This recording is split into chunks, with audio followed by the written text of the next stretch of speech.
We're going to turn to the Wall Street beat. Today, we're going to look at Citi's private equity club that was launched in 2012 with Silverfern. And it was designed to offer exclusive investment opportunities to wealthy clients. But instead, it created unhappy billionaires, legal battles, and a hard lesson on the pitfalls of marketing private assets. Bloomberg's Todd Gillespie has the story. Pretty fascinating. I mean, the wealth business, of course, was very near and dear to Citigroup.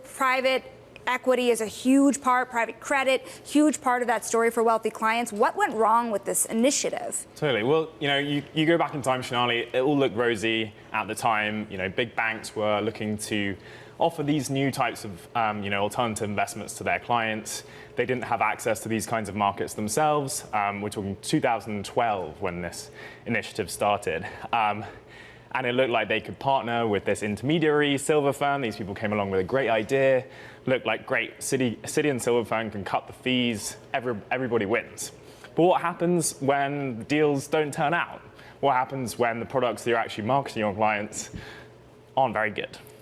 Yeah, people get angry, obviously. And as we point out, I guess, in the headline, that these are billionaire members who were angry. When me and Shonali get mad at you, it's no big deal. If a billionaire gets mad at you, it becomes a problem, right? And they bring depends on how loud you scream, I guess. and they bring lawsuits, right? No, I have nightmares about you getting mad at me, guys, on TV. Yeah, exactly.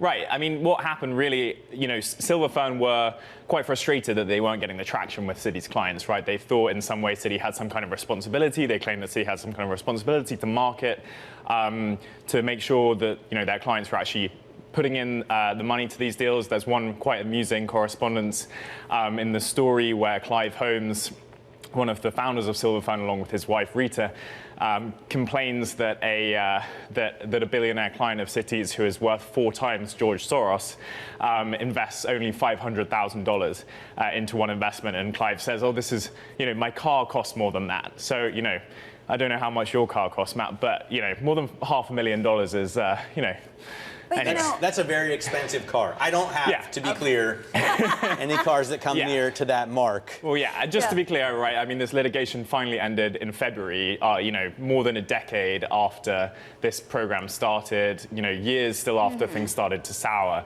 But it really is an interesting step-by-step showcase of what can go wrong. Real quickly here, Todd, is there reputational damage that Citi had suffered because of this initiative? That's, I think, what people were really watching. Can they keep these billionaire clients happy as they go through this transformation? Yeah, well, I mean, it's a good question. And I mean, you see in the story that one of their Latin America, the person who now runs most of their Latin America investment counseling services, she says, take a look at the clients who were part of this club at the time.